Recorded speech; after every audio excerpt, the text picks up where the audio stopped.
Olá, meus irmãos e irmãs em Cristo. Eu sou o Francisco, e hoje eu vou falar sobre como a fé pode te dar esperança e confiança em tempos de crise. Eu sei que muitos de vocês estão passando por momentos difíceis, de angústia, de medo, de incerteza, de desespero. Talvez vocês estejam enfrentando problemas de saúde, financeiros, familiares, profissionais, emocionais ou espirituais.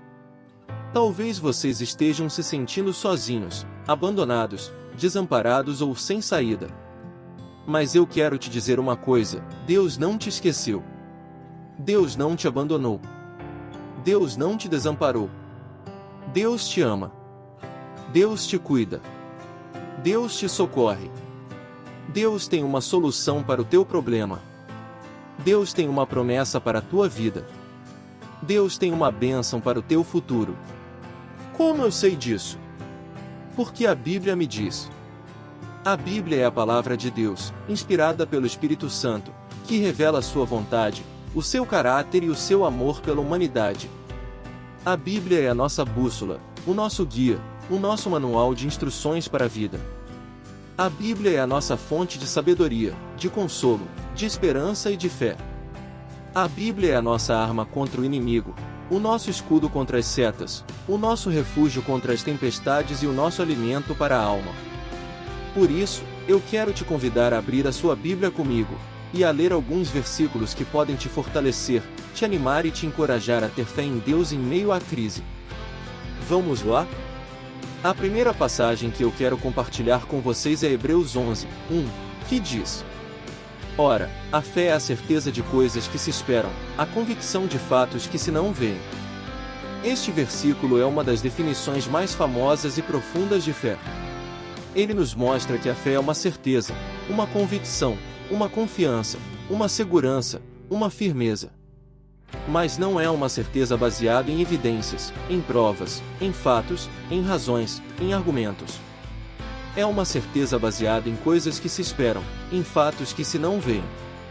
O que significa isso? Significa que a fé é uma esperança, uma expectativa, uma antecipação, uma projeção, uma visão. Mas não é uma esperança vazia, ilusória, fantasiosa, utópica, irreal. É uma esperança fundamentada na palavra de Deus, na promessa de Deus, na fidelidade de Deus, na bondade de Deus, na soberania de Deus. Quando temos fé, nós esperamos o que Deus nos prometeu, mesmo que não vejamos ainda o seu cumprimento. Quando temos fé, nós cremos no que Deus nos disse, mesmo que não entendamos ainda o seu propósito. Quando temos fé, nós confiamos no que Deus nos garantiu, mesmo que não sintamos ainda o seu poder. Por isso, eu quero te desafiar a ter fé em Deus neste tempo de crise. A crer nas suas promessas, a esperar nas suas providências, a confiar nas suas decisões. A fazer da sua fé uma certeza, uma convicção, uma confiança, uma segurança, uma firmeza. Eu tenho certeza que se você fizer isso, você vai experimentar a esperança e a confiança que só a fé em Deus pode te dar. A segunda passagem que eu quero compartilhar com vocês é Romanos 8, 28, que diz: Sabemos que todas as coisas cooperam para o bem daqueles que amam a Deus, daqueles que são chamados segundo o seu propósito. Este versículo é uma das promessas mais maravilhosas e consoladoras de Deus. Ele nos mostra que Deus tem um plano, um propósito, um objetivo, um sentido, um destino para todas as coisas que acontecem em nossas vidas. Ele nos mostra que Deus é soberano, sábio, poderoso, amoroso, fiel e bom em todas as circunstâncias que enfrentamos. Ele nos mostra que Deus é capaz de fazer todas as coisas cooperarem para o nosso bem, para o nosso crescimento, para o nosso aperfeiçoamento, para a nossa santificação, para a nossa salvação. Mas há uma condição para essa promessa se cumprir: amar a Deus e ser chamado segundo o seu propósito. O que significa isso?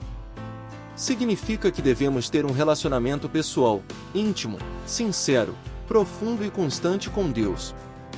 Significa que devemos amar a Deus acima de todas as coisas, com todo o nosso coração, com toda a nossa alma, com toda a nossa mente e com toda a nossa força. Significa que devemos obedecer a Deus em tudo que Ele nos ordena, com toda a nossa vontade, com toda a nossa atitude, com toda a nossa palavra e com toda a nossa ação. Significa que devemos seguir a Deus para onde Ele nos conduz, com toda a nossa fé, com toda a nossa esperança, com toda a nossa confiança e com toda a nossa coragem. Quando amamos a Deus e somos chamados segundo o seu propósito, nós nos tornamos filhos de Deus, herdeiros de Deus e co-herdeiros com Cristo. Nós nos tornamos participantes da sua glória, da sua graça, da sua paz, da sua alegria, da sua vitória. Nós nos tornamos cooperadores do seu reino, da sua vontade, da sua obra, da sua missão, do seu testemunho. Por isso, eu quero te encorajar a amar a Deus e a ser chamado segundo o seu propósito neste tempo de crise. A fazer de Deus o seu maior tesouro, o seu maior prazer, o seu maior amigo, o seu maior Senhor, o seu maior Pai. A fazer da sua vida um instrumento, um canal, um meio, um recurso, um dom para Deus.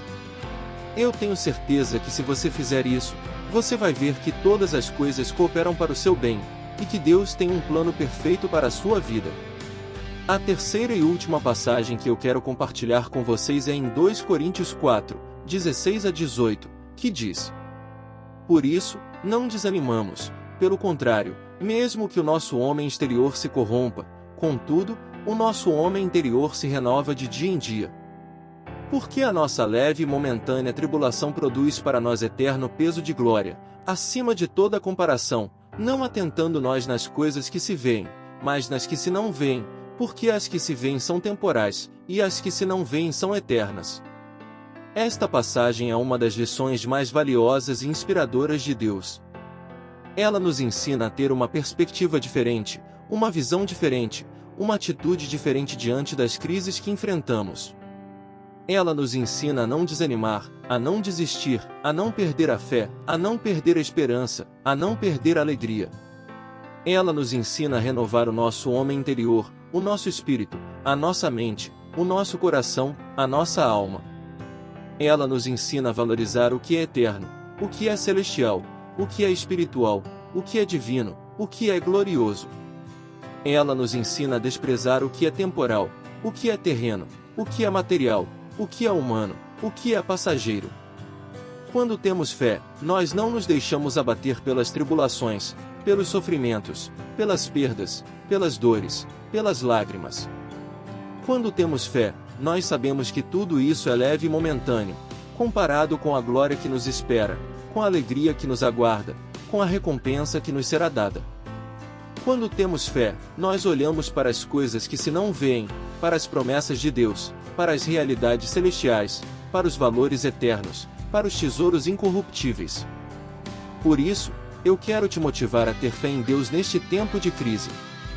A renovar o seu homem interior, a fortalecer o seu espírito, a alimentar a sua mente, a consolar o seu coração, a restaurar a sua alma.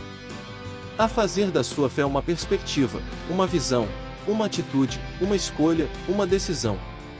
Eu tenho certeza que se você fizer isso, você vai ter esperança e confiança em Deus, que é o nosso socorro, o nosso refúgio, o nosso auxílio, o nosso amigo, o nosso Pai. Este foi o vídeo de hoje. Eu espero que vocês tenham gostado, que tenham sido edificados, que tenham sido abençoados. Eu espero que vocês possam ter fé em Deus em meio à crise, e que possam ver o seu agir, o seu cuidar, o seu amparar, o seu livrar, o seu curar, o seu restaurar. Se você gostou deste vídeo, por favor, deixe o seu like, o seu comentário, o seu compartilhamento. Se você ainda não é inscrito no canal, por favor, se inscreva e ative o sininho para receber as notificações dos próximos vídeos. Ajude-nos a levar a palavra de Deus para mais pessoas.